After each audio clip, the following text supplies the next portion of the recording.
Beautiful start to what is the final week, the Christmas week, the celebration week, right? I love it. I love this time of year.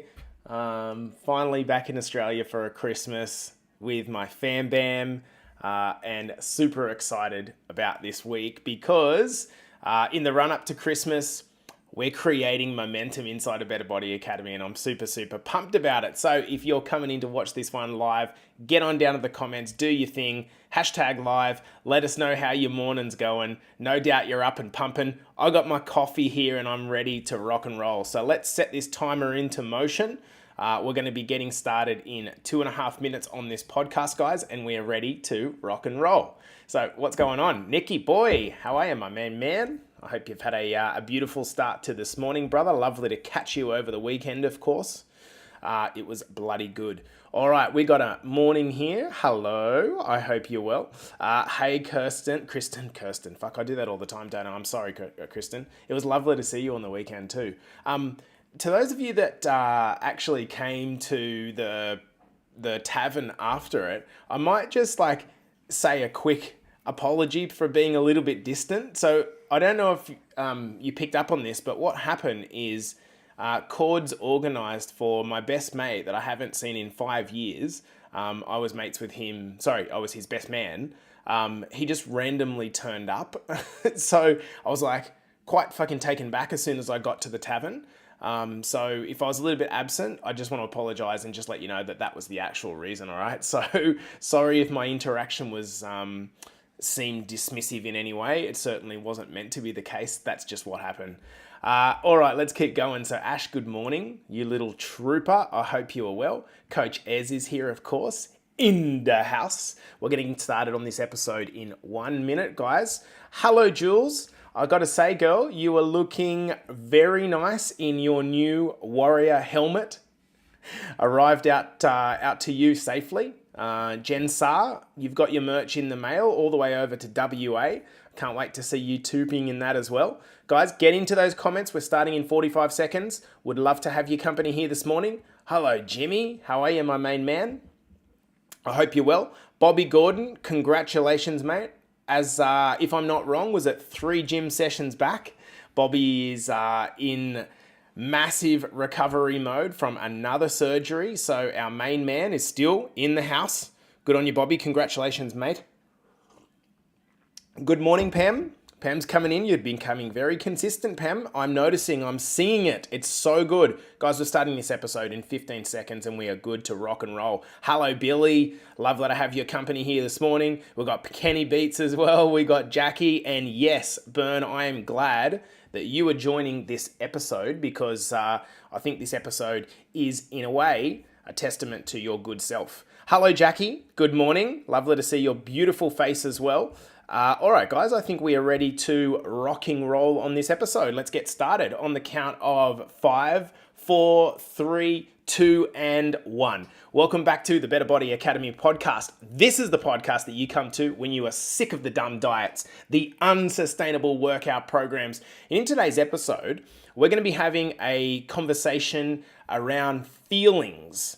Maybe, but not in the way that you perhaps think that one would normally want to talk about their feelings. We're not going to go deep in the mushy stuff. Welcome to our TikTok audience as well. Love to have your company here as well. We're not going to get soppy. We're not going to share our deepest pains or anything like that. Instead, what we're going to do is we're going to talk about why paying too much attention to your feelings is keeping you stuck. Okay? Now, over the weekend, we had our annual Stomp meetup. So for those that obviously are in Better Body Academy, you're well aware of this. We're a bunch of guys and girls gathered together to go on what was for us a 6-hour hike.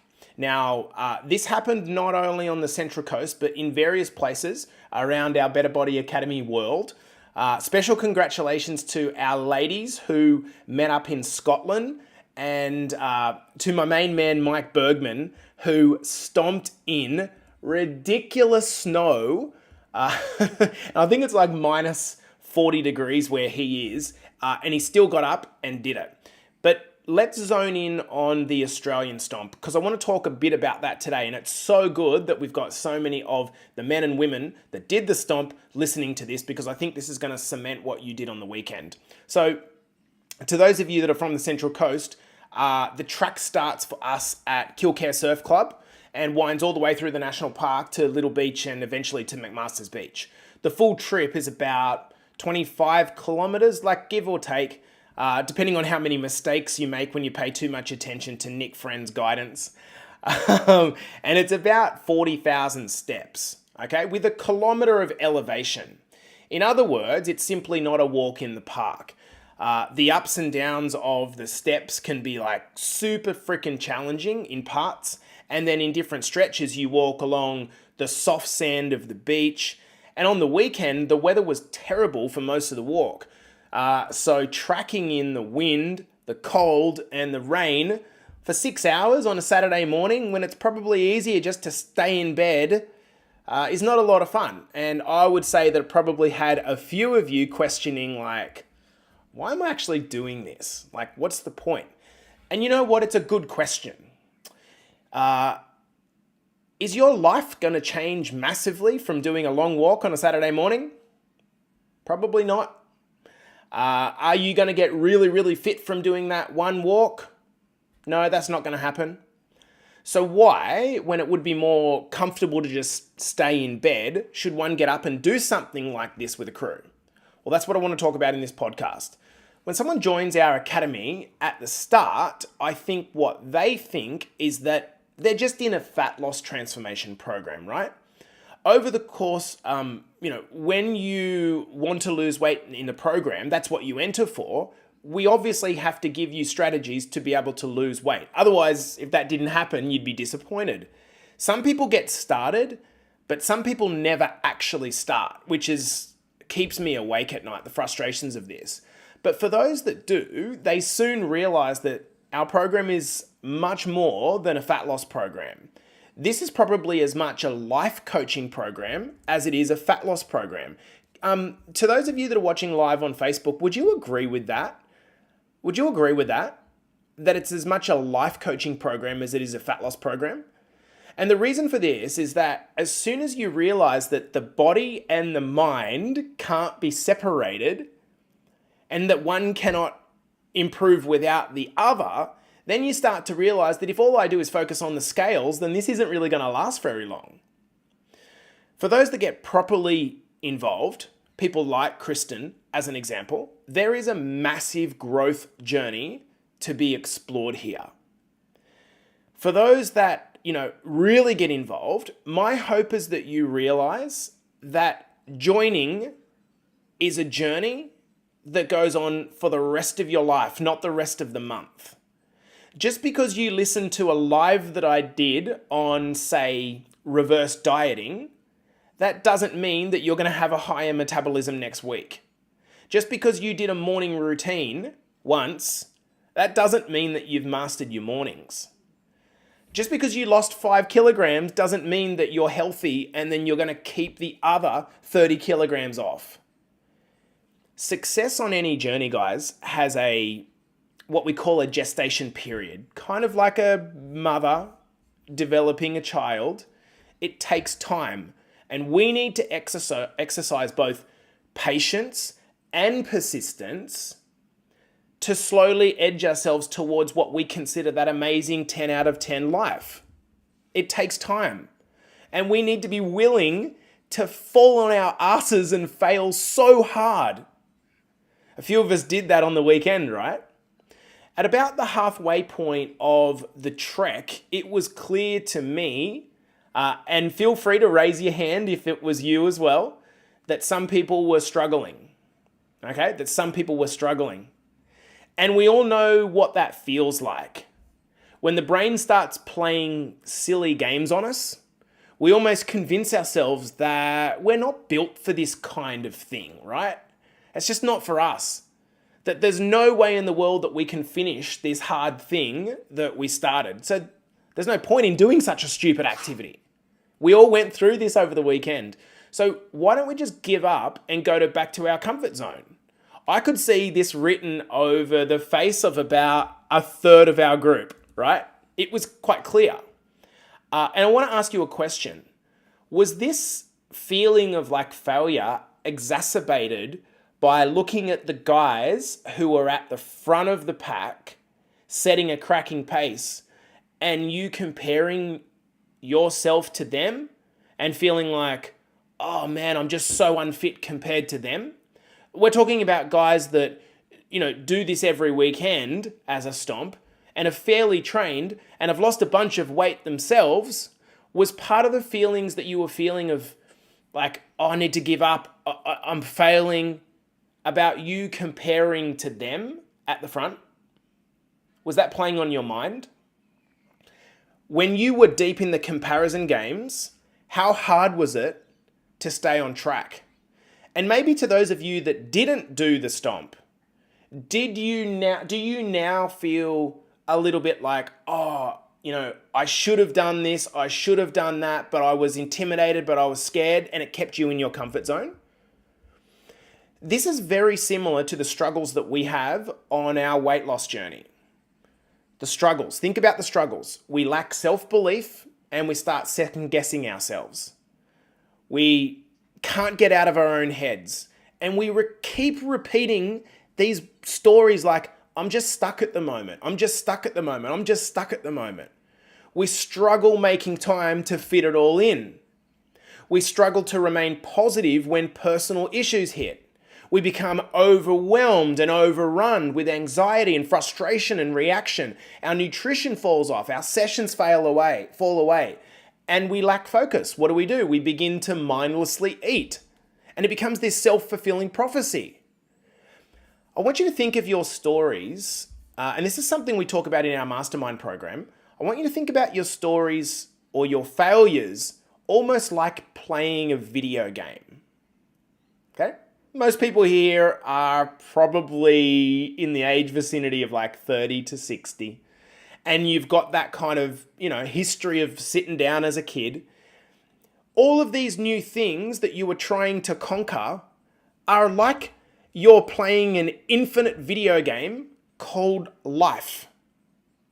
Can any of you remember being a kid and you were playing games like Mario Kart or Donkey Kong, or for me it was Street Fighter 2, or to you oldies, maybe it was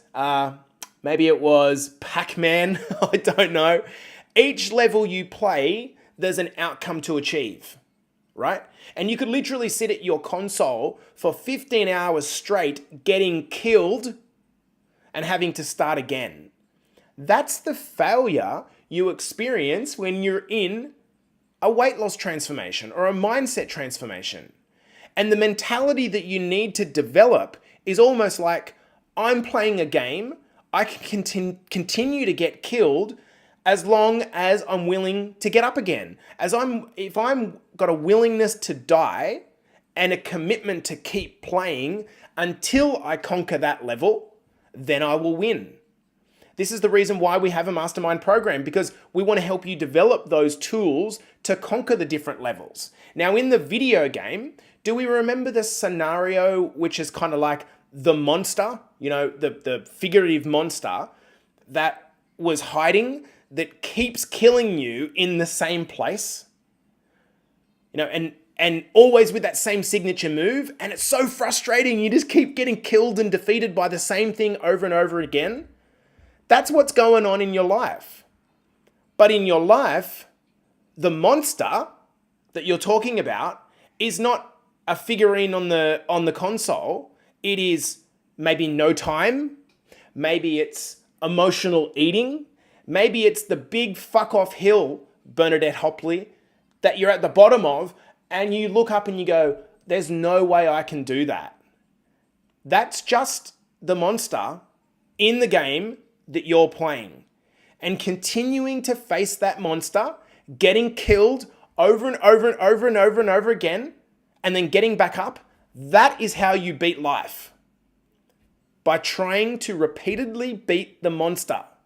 Once you learn the game and you've acquired the skills and the mindset, the mentality to get past that level, you don't play that level anymore. I'm not playing the level of trying to get my first 10 clients. I played that game years ago. I'm not playing the level of trying to get a 50 kilo squat. I played that years ago.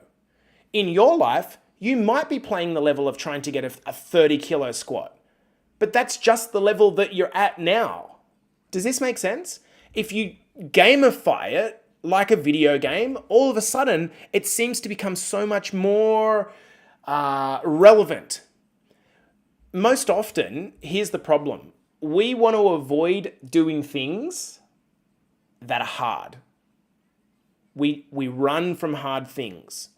We only feel like doing things that we like and that are easy.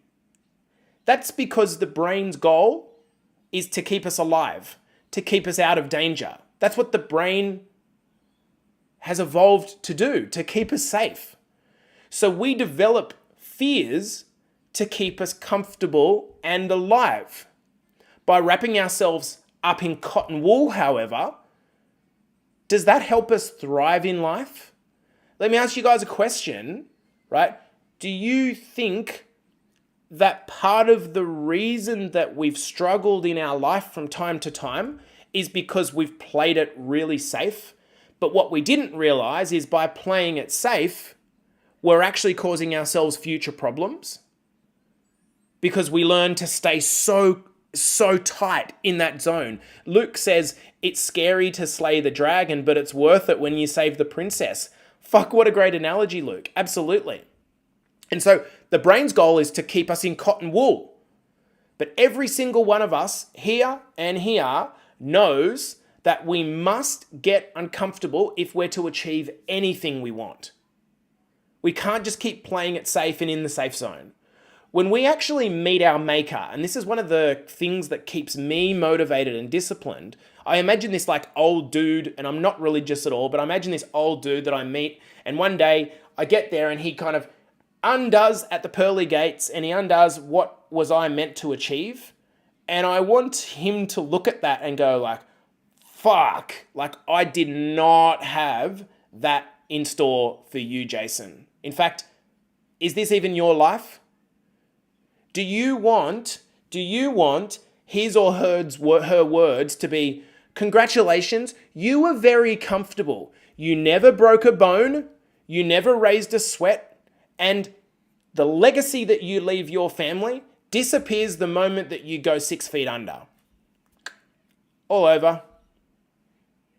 Nothing further. No memories, no inspiration, no legacy left. Is that what you want? Or is there a hero story inside of you waiting to be written? And you might think to yourself, well, how heroic is it to walk for 6 hours? You know what? To other people, maybe not. But to your daughter, to your son, who's seen you doing fucking nothing for the previous decade, and then going out on a Saturday morning when it's easier to just take a break, which is what you feel like, but instead you go out and do hard things, my gosh, of course they're inspired. Of course they're inspired.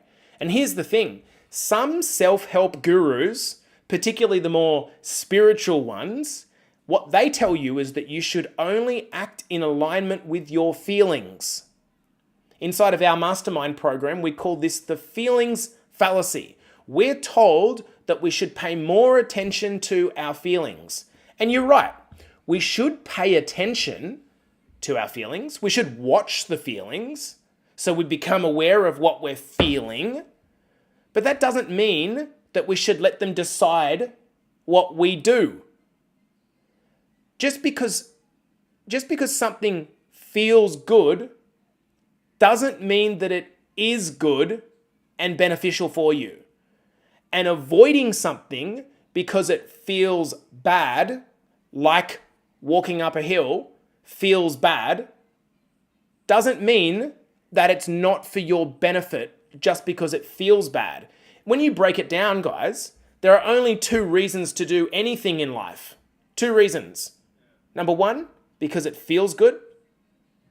Number 2, because it's something you believe to be good, right, or beneficial to you in some way or to others in some way. That's the only 2 reasons to do something, because you get a good feeling out of it or because it benefits you in some way. But the problem is, often what feels good and often what is good don't align.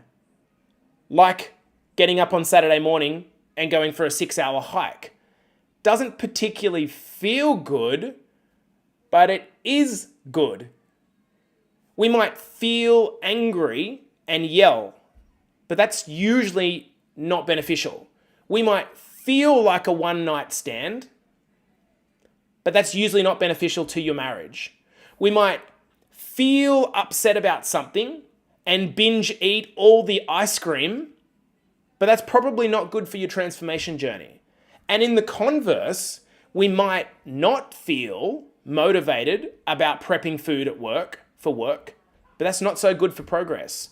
We might not feel like going to the gym at 5 a.m., but if we say we are, then skipping it is not good for progress.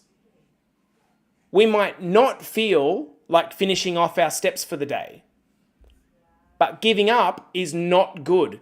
Does this make sense? There's a difference between feeling and what is. And doing what is good or right is often very hard. Every parent that's ever dropped their kids at daycare, for example, drops their kids off, sees them crying. Dropping them off at daycare, for me, is very hard. I hate it. But daycare is good because they learn stuff. We should be approaching our decisions with one question in mind. Does what I am doing align my goal? Whatever your goal is. Usually that's going to mean fighting against impulses to take the easy way out. The easy way out, to a lot of you, would have been on that trek that we did on the weekend. It would have been to stop at McMaster's and get a cab back to Kilcare. That would have been the easy thing to do. That would have been what you felt inside you like doing, right? But you ignored your impulses, and not a single person that was on that trek gave up because you ignored your impulses.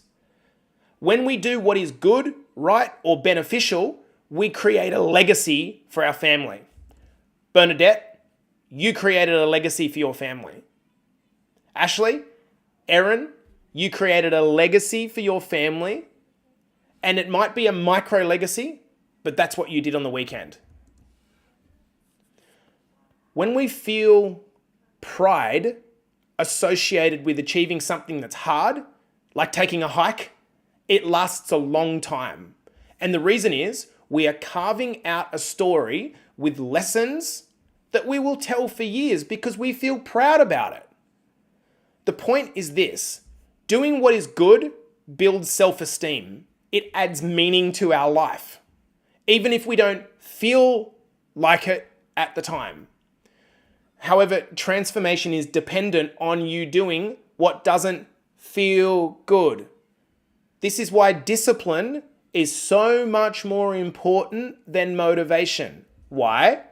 Because motivation is about how you feel. Discipline is about what you do. And there's a big difference between feeling and doing.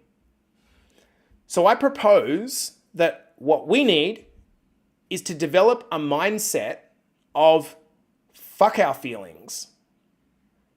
And admittedly, that's a really hard thing to do. It's the reason why we have a mastermind program, as I said. It's a hard thing to get in the habit of doing. It's a lot of resistance to overcome, especially when you've been doing it for one way for all of your life. Then to do it the opposite way is really, really hard. It's also the reason why getting involved with a group coaching program is far better than a one-on-one program. Because when you see other people doing it exactly what you want to do, despite how they feel, it gives you faith that you can do it too. In fact, it's like your little 4-minute mile. If he can climb the mountain, if she can climb the mountain, I can do that too. Guys, for now, right, like I said, we have a mastermind program. We can talk about that in a future date when we start one next year. But for now, we've just got to get in the habit of sometimes doing what won't be pretty, what won't be fun, what won't be sexy, but what is beneficial as opposed to what feels good. And what I know is that there is a good handful of people that are watching this live and that will watch later on, people like Sue Harvey, to Maddie Dawson, who will wake up this morning and they will be sore as hell. And as Bernie said, walking like a cowboy, but sore with a feeling of immense accomplishment. And that is a great feeling for boosting your confidence and your self-esteem. Guys, that's a wrap for this morning, this afternoon, tonight.